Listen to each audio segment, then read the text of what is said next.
Olá, sejam muito bem-vindos a mais um episódio do Voz em Foco, o podcast da ForeignTrack para você que, assim como nós, é apaixonado pelo que as pessoas têm a nos falar. Hoje a gente está estreando aqui a nossa segunda temporada do nosso podcast. Eu sou o Matheus, sou analista de conteúdo aqui na ForeignTrack, do time de marketing. E estreando a segunda temporada junto comigo, tá a nossa primeira entrevistada da primeira temporada do Voz em Foco, que é a Elaine Mazon. Tudo bem, Elaine? Tudo bem, Matheus, obrigada pelo convite. E nós estamos aqui com o Ricardo Sanfelice, que é responsável pelas áreas de cliente, dados e inovação do Banco BV. O Ricardo tem mais de 25 anos de experiência, já atuou em setores como telecomunicações, serviços financeiros e tecnologia, é engenheiro elétrico de formação, e Ricardo já conduziu processos de transformação digital, estratégias de marketing, gestão e desenvolvimento de produtos e projetos, e está aqui hoje para compartilhar com a gente a história aí, da inteligência artificial no Banco BV. Obrigada, Ricardo. Legal. Bom, antes de mais nada, obrigado, pelo convite, pela oportunidade de estar aqui falando, com vocês e com todo mundo na audiência. Bom, como você falou, eu estou no Banco BV há cerca de um ano, o Banco BV é o quinto maior banco privado do Brasil, hoje é formado pelo Grupo Votorantim e pelo Banco do Brasil, são os dois principais acionistas, O Banco BV nasceu da antiga BV Financeira, e da fusão da BV Financeira com o Banco Votorantim, que era um banco mais voltado ao atacado, e hoje nós somos um banco completo, digital, com todos os serviços que passam desde o financiamento automotivo, que é o nosso core, que foi de onde nós nascemos, mas hoje a gente tem conta digital completa, cartão de crédito, Pix, operações de atacado e assim por diante. Então, é realmente uma oferta completa para o cliente de varejo e de atacado.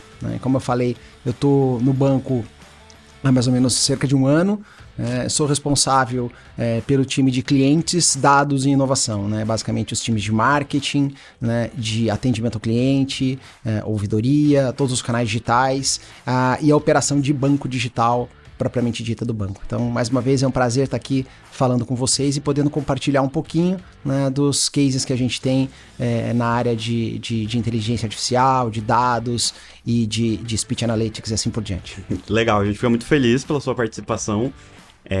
O Banco BV, acho que não tem banco melhor para falar sobre esse tema junto com a gente, com a proximidade que a gente tem com vocês hoje, E o tema que a gente do nosso episódio é a qualidade no atendimento para bancos e como que a gente pode superar esses desafios com o apoio da inteligência artificial.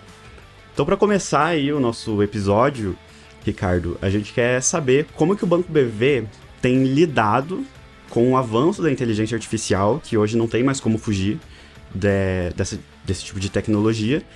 E a gente quer entender, se vocês utilizam alguma dessas tecnologias aí no processo de atendimento ao público, como que tem sido mais ou menos essa relação com a tecnologia. Legal. Eu acho que o assunto inteligência artificial é um assunto que, obviamente, nas grandes corporações, já é debatido e a gente já tem vários investimentos há muito tempo, E agora veio mais à tona, para a grande população, com o advento do ChatGPT, Então acho que todo mundo, ao menos para brincar um pouquinho, já se logou na ferramenta, fez alguma pergunta e tal, e muita gente fica surpreendida com as respostas, com a velocidade, com a assertividade da ferramenta. Sim. Mas isso é algo que a gente já experimenta no mundo corporativo há alguns anos, O BV tem um núcleo de inteligência de dados, de inteligência artificial já há uns 5 ou 6 anos, um time específico que trabalha com essa tecnologia e a gente tem vários casos de uso interessantes, assim, Então, só para citar alguns para vocês, hoje a gente usa uma ferramenta conhecida como Speech Analytics, que nada mais é do que uma ferramenta de inteligência artificial que literalmente escuta as ligações que nós temos com os clientes,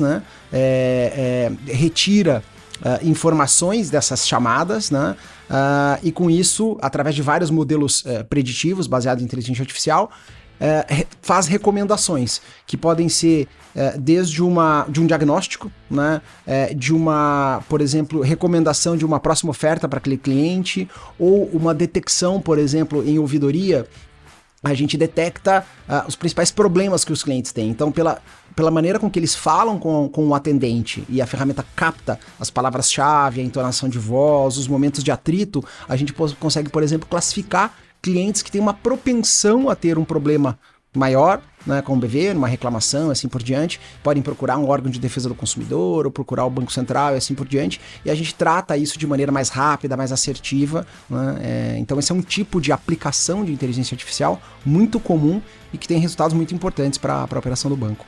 Que legal. Legal. Que interessante, né? Já estão na vanguarda da inteligência artificial, já aplicam há bastante tempo. E como é que é para vocês na BV a questão de resultados baseados em IA? Como que vocês coletam? Como é que vocês aplicam? Como que é o dia a dia de acompanhamento de dados ali? Legal. Bom, acho que tudo que a gente... Quando você fala de dados, de inteligência, etc., você sempre fala em efetivamente resultado, né? O dado por si só não é nada se a gente não conseguir extrair informação, analisar e comparar, né, com resultados sem utilizar as ferramentas. Então a gente utiliza uma ferramenta que é muito comum, né, desse segmento, que é o teste AB. Né? Então a gente normalmente separa um grupo de controle, né, ou seja, um público que não recebe nenhum tipo de suporte dessa ferramenta, por exemplo, e compara os resultados com quem recebe essa ferramenta. Né? Então a gente... hoje o BV, nessa relação de dados, a gente tem mais de 24 modelos rodando em paralelo, né? E a gente compara o resultado de um público sem a ferramenta com um público que é alvo da ferramenta. E a gente tem resultados muito interessantes, né? Então, que passam, obviamente, desde resultados financeiros, né? Mas um ponto que é bem importante para a gente, por exemplo, no atendimento e na ouvidoria, é o NPS, né? O Net Promoter Score, que representa bem a satisfação que esse cliente tem com o banco. E a gente mede o NPS em todas as jornadas do cliente, né? Numa jornada de venda, numa jornada de atendimento, numa jornada de reclamação e assim por diante. E hoje, os dois NPS mais altos que a gente tem na operação do BV hoje são justamente na operação de atendimento, que a gente tem um NPS de 77, né, que é acima da zona de excelência, que começa ali em 75, né, e na ouvidoria, que a gente tem um NPS de 80. Né, então, isso eu acho que prova que, obviamente, além do foco que a gente tem nessas células, né, de atendimento, ter o apoio de ferramentas que façam com que a gente possa melhorar essa operação com o cliente tem um impacto grande em resultado. Uhum. Interessante também perceber que, além dos resultados financeiros, que óbvio, né, toda instituição procura, mas um banco, sobretudo um banco, né, existe a questão da experiência do cliente, que tem um cuidado, né, no acompanhamento aí desse NPS e tudo mais. E você consegue, não sei se você poderia, né, falar sobre qual é o impacto nas pessoas que trabalham no banco em usar inteligência artificial no sentido de satisfação, ou até aquele mito, né, de inteligência artificial vai, de repente, substituir postos humanos de trabalho e tudo mais. Vocês tiveram que lidar com esse tipo de situação? Eu acho que esse é um tipo de preocupação muito comum, né, nos dias de hoje, não só no BV, mas acho que no mercado geral de trabalho, né? Sim. E eu tive recentemente, semana passada, no South by Southwest, lá em Austin, e o tema inteligência artificial foi talvez um dos top 3 temas debatidos no evento, no festival, e um deles foi a preocupação de qual é o impacto, literalmente, no mercado de trabalho, nas relações humanas e assim por diante. Então, o que ficou de recado principal foi que nós deveríamos, como colaboradores, né, que trabalhamos em grandes organizações, não nos preocupar em sermos substituídos pelas ferramentas de inteligência artificial, mas sim em como é que nós, essa força de trabalho, se requalifica, né, aprende a trabalhar com a inteligência artificial. Né? Acho que muitas pessoas falam que a inteligência artificial não vai substituir a força de trabalho, os colaboradores, e sim substituir aqueles colaboradores que não souberem trabalhar com a inteligência artificial. Né? É um desafio muito grande, né? Principalmente no mercado brasileiro. A gente sabe todo o déficit que a gente tem de qualificação, né? Mas eu acho que assim, é algo que é uma realidade que a gente tem que enfrentar, né, de frente. E no caso das companhias, investir, né, no treinamento e na qualificação. Então, você perguntou em relação a qual é o impacto a gente vê lá no BV, a gente vê cada vez mais as pessoas interessadas em se cadastrarem nos cursos que falam de inteligência artificial, se qualificarem nessa dinâmica, nessa característica, nessa competência, porque entendem que isso vai ser fundamental para elas em carreira, em desenvolvimento profissional no futuro. Sim. Até porque em vários momentos da história, né, as pessoas têm esse temor pela tecnologia, tipo, as máquinas vão substituir os humanos, e na prática a gente vê que não é bem assim, né? É só uma questão de sair um pouco da zona de conforto e se adaptar para essa nova realidade. Exato. Bacana. Bom, acho que essa pergunta que eu vou fazer agora, você meio que já respondeu, você está falando sobre a importância dos dados dentro do Banco BV, e acredito que para chegar nesses níveis de NPS que você está explicitando aí pra gente, eu tenho certeza que os dados devem ser muito importantes para a tomada de decisão dentro do Banco BV. Então a gente quer entender como que esses dados, como que essas informações estão influenciando, né, a gestão, a direção da empresa a direcionar melhor e tomar melhores decisões, principalmente voltado, né, ao atendimento ao cliente. Legal. Não, acho que se você perguntar para qualquer empresa, né, que atua hoje, não só uma empresa de tecnologia, né, mas qualquer empresa tem clareza de que dados, né, e tomar decisão baseada em dados e fatos, né, e não em feeling, né, e achismos, é fundamental para a gente vencer nesse novo mundo. O grande problema é como é que a gente faz isso, né, porque existe um desafio muito grande de desenvolvimento das pessoas, né? A gente falou de inteligência artificial, mas antes de chegar em inteligência artificial, existem outras competências mais básicas, né, de dados que muitas vezes as pessoas não têm. Numa companhia, o BV hoje tem quase 5 mil colaboradores, né? Então como é que você desenvolve uma cultura de tomada de decisão baseada em dados e fatos para 5 mil pessoas, com diferentes perfis, com diferentes experiências e assim por diante. Sim. Normalmente o que acontece? As empresas criam uma área de dados, né? Então existe uma área, né, onde você terceiriza tudo para essa área. Então você precisa fazer uma planilha, fala com os caras de dados, né? Eu preciso fazer um modelo, passa para os caras de dados. Não pode ser assim, né? Então, porque senão isso não vai entrar literalmente no sangue das pessoas, no dia a dia, no DNA. Na cultura da empresa. Na cultura da empresa. Então, qual foi a decisão que nós tomamos no BV? Nós temos uma área central de dados, né? Mas a gente atua num modelo que nós chamamos de Hub and Spoke, né? Então, o Hub de dados é uma área central, onde está todo o conhecimento, a padronização, os processos, né? Onde a gente faz a ingestão de dados, cria os modelos, etc. Mas o uso da informação está nas pontas, tá? Nos spokes, que a gente chama, né? Então, cada área dentro do BV tem núcleos de dados ligados à atividade dela. Então, a área de vendas tem uma demanda de dados. A área de atendimento ao cliente tem outra demanda de dados. A área de RH tem uma necessidade de People Analytics que é completamente diferente das demais. Então, hoje o que a gente tem é uma área central de dados e essa que coordena essas áreas, né, de maneira mais matricial para que os dados estejam prontos, disponíveis, né, para que essas áreas na ponta possam tirar valor desses dados, que é o mais importante. É um desafio, é uma jornada longa. Nossa, né? imagino. Exatamente, a gente está na metade dela, né? A gente ainda tem muito para caminhar para chegar onde a gente quer. Interessante, essa é uma sacada muito legal também, né? Porque isso que você falou é muito verdade, as pessoas não conseguem pensar na estrutura de dados, né? E pensar em como organizar, coletar, estruturar. Então, descentralizar o uso de dados faz com que toda essa estrutura suba de nível, né? E consiga trabalhar melhor com tudo isso. Vou mudar um pouquinho de tema aqui, vamos falar um pouquinho de chatbots. Nós sabemos que elas são ferramentas muito poderosas no atendimento ao cliente, e aí lá vai eu falar de pessoas de volta, né? Mas nada substitui o contato humano. Então tem momentos que o chatbot pode fazer o seu trabalho e tem momentos que de repente a outra pessoa que está na ponta lá quer falar com uma pessoa e tudo mais. Como é que vocês lidam com esse tipo de jornada, né? Com esse tipo de experiência no BV? Legal, uma pergunta super bacana, porque no final do dia o que importa é o que o cliente acha, né? Muitas vezes você pensa assim, eu vou colocar este fluxo automatizado num chatbot. Porque eu acho que é importante, né? O importante sempre é ver o que o cliente está nos dizendo, né?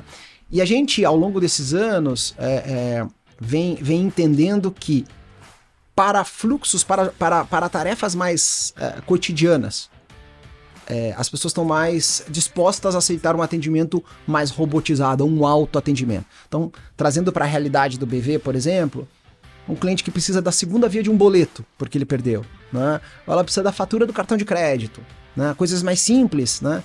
Ou saber qual é a data de vencimento de uma conta que ela, né, talvez não tenha na cabeça. Isso, as pessoas até preferem não ser atendidas por um humano, né? Agora, se ela teve vamos imaginar o seguinte, nossa, veio uma cobrança no cartão de crédito que eu não reconheço e talvez eu tenha que cancelar aquele cartão porque eu acho que foi uma fraude.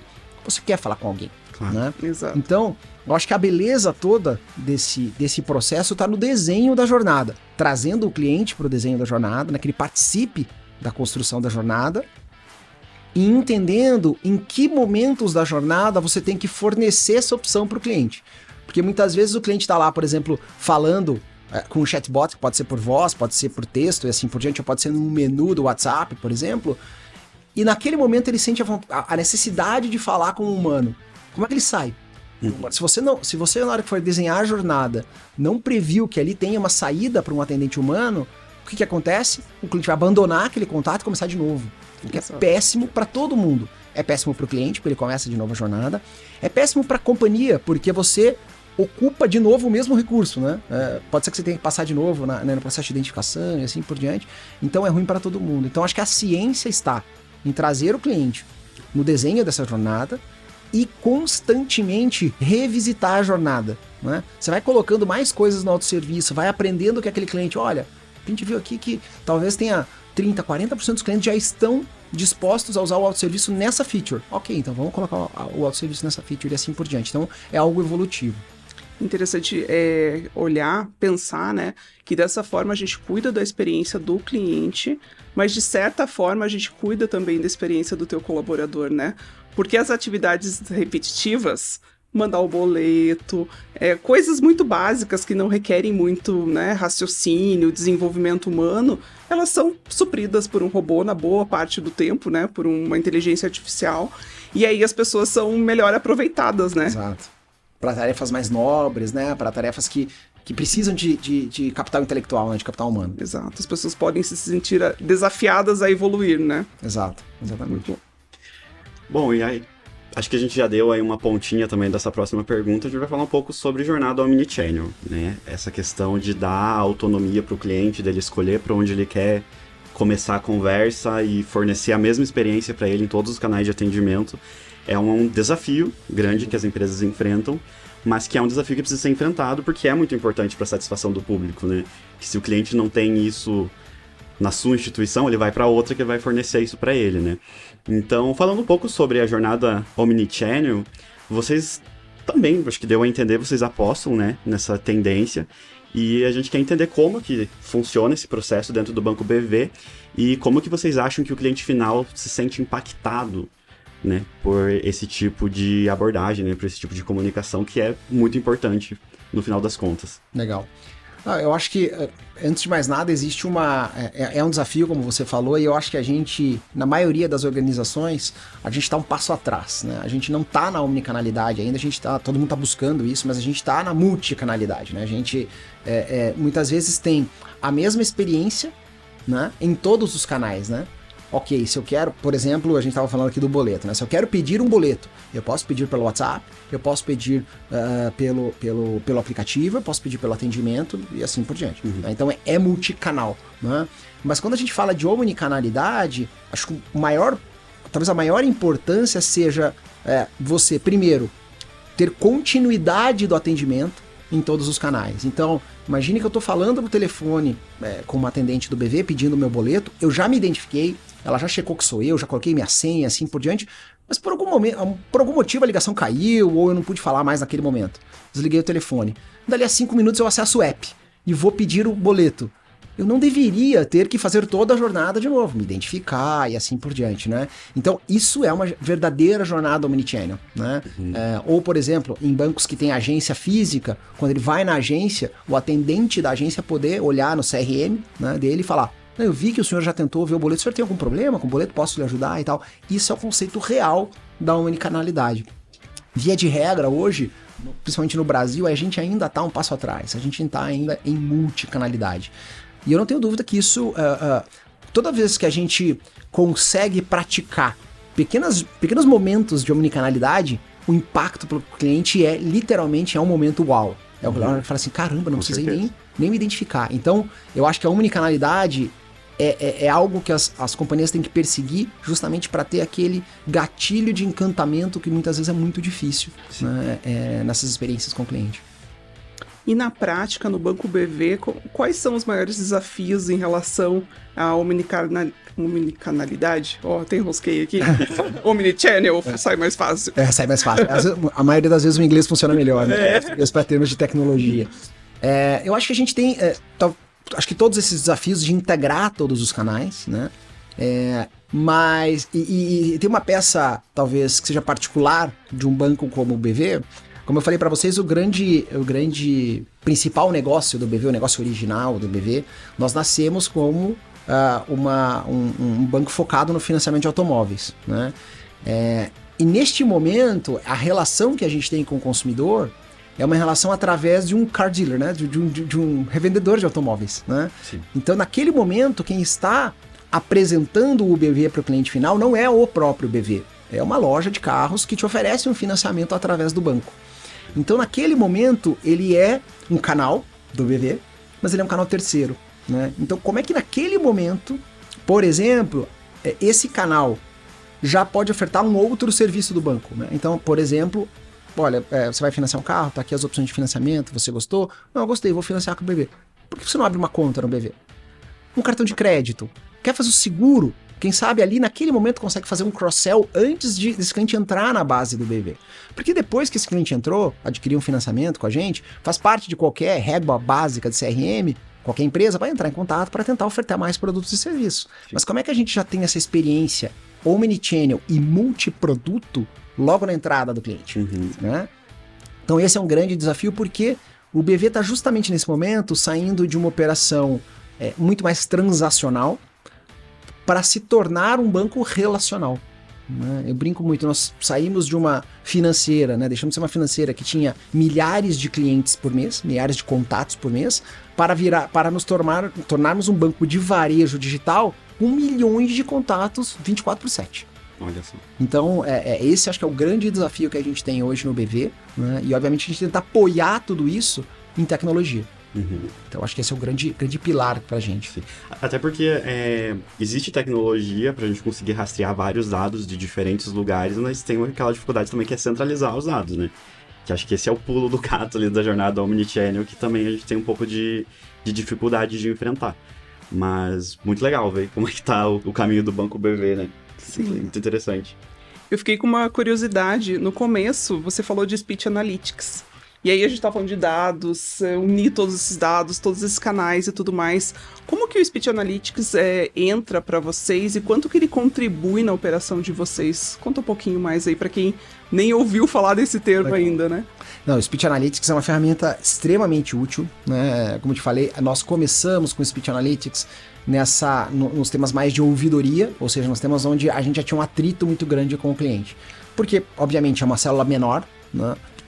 Pequena, ainda bem, né? Porque é a célula que cuida de problemas com clientes, se ela fosse muito grande, a gente teria um problemão. Né? Sim, mas não, ela é uma célula pequena e a gente foi testando esse impacto, né, do Speech Analytics. E como é que a gente usou isso? Como eu te falei, nós escutávamos as ligações e através de modelos que a gente conseguiu determinar clientes com maior potencial de atrito.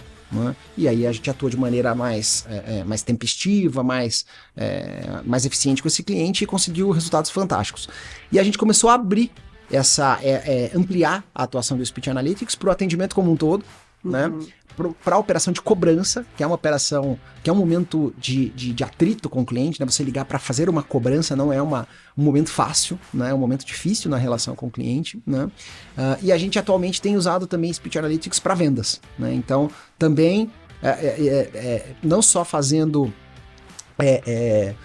detectando os perfis de clientes, mas também fazendo match com o melhor atendente possível, né? Então, dependendo do como o cliente fala, qual é o tipo de produto, qual é o tipo de demanda que ele tem, e eu consigo online, né? Isso real time, não preciso fazer isso batch, não faço depois, eu consigo pegar aquele cliente e colocar ele em contato com um atendente que entende mais daquele produto, ou daquela demanda, ou daquela solicitação que ele está tendo. Então, pra gente, Speech Analytics é uma ferramenta que traz não só impactos em satisfação, como a gente falou, mas também em vendas, né?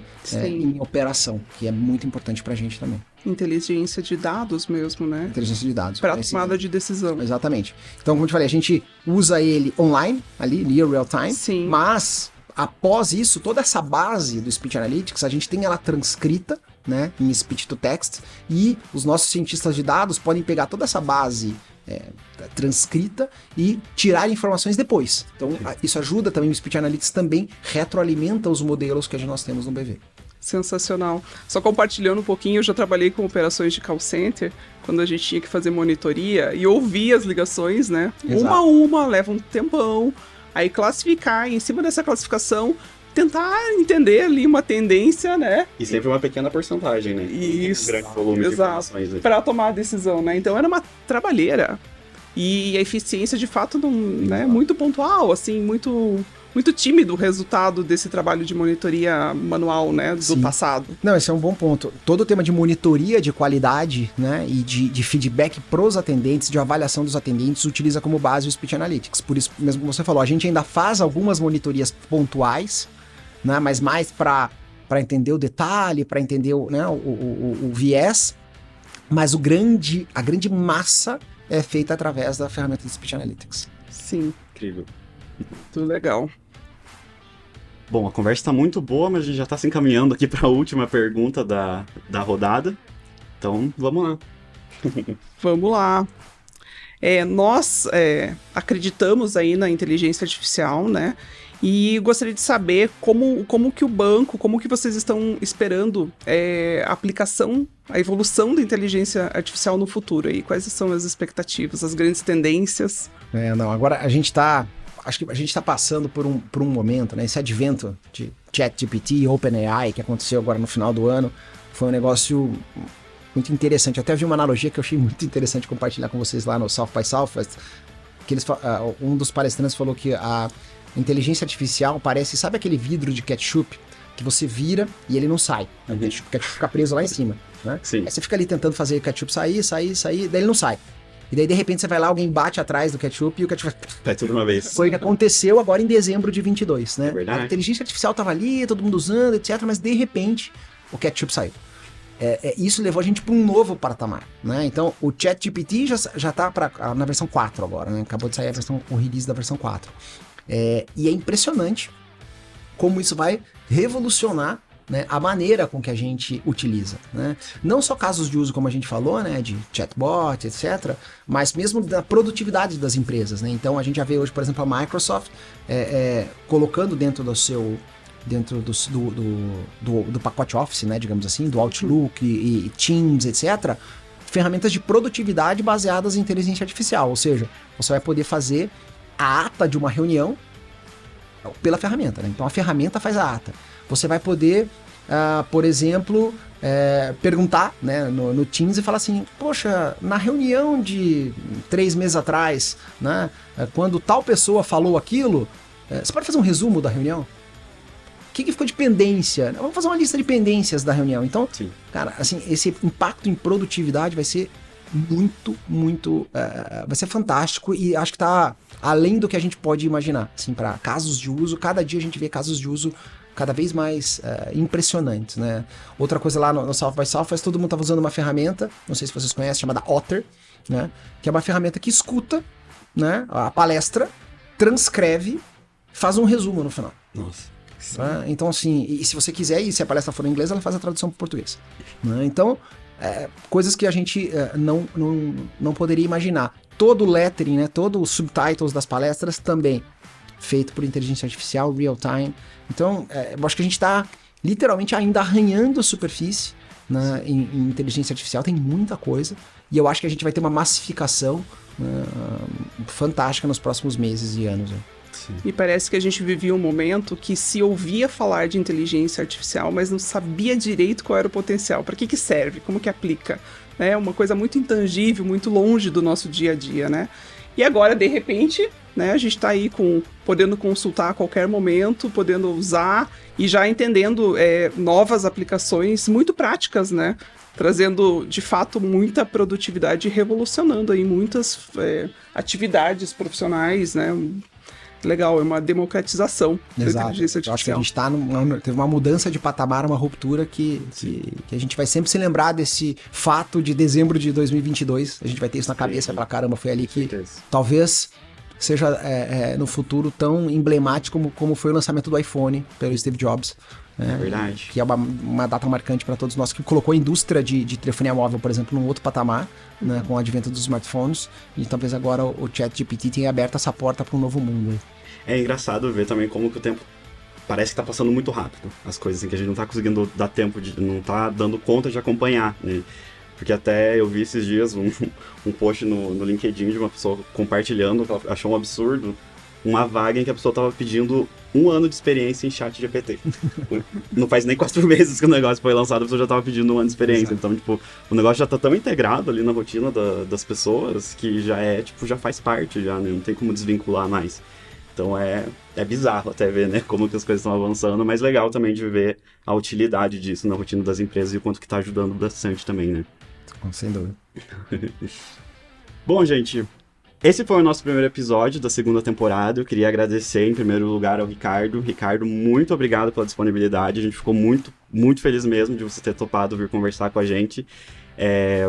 Com certeza, o Banco BV, do jeito que a gente conheceu mais profundamente agora, é de se admirar a forma como vocês têm lidado com isso. A gente valoriza muito, né, os dados e essa cultura omnichannel, e ver o caminho que vocês estão tomando é realmente incrível. Espero que isso seja utilizado como inspiração para várias pessoas aí, né, porque é muito importante, é muito relevante, os resultados são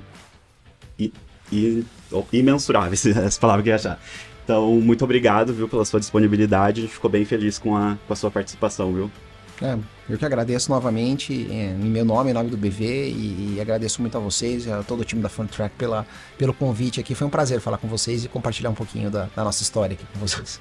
Bacana, e também agradecer a Elaine. Elaine, muito obrigado por ter topado aí, muito, muito bom ver você vindo de entrevistada para apresentadora agora, e se deu muito bem, parabéns também, fiquei bem feliz de ter você dividindo a mesa aqui comigo. Obrigada. A estreia sempre é uma estreia, né, com friozinho na barriga. Mas foi muito bacana participar, muito bacana. O case da BV é muito inspirador. Eu tenho certeza que muitas pessoas vão entender um pouquinho mais da aplicação prática de como funciona o mundo, né, financeiro, mas também com esse olhar, e eu como uma pessoa de experiência do cliente não posso não falar disso, né, esse olhar para a experiência que entrega para os clientes de fato o resultado e entrega resultados tangíveis e palpáveis também para o banco, né? Então, muito obrigada por esse momento, muito obrigada pelo compartilhar. Maravilha, obrigado a vocês. Então é isso, pessoal. Site, redes sociais, tanto do Ricardo quanto do Banco BV vão estar aí na descrição do podcast. Muito obrigado por terem acompanhado aí a nossa estreia e a gente se vê no próximo episódio. Um abraço.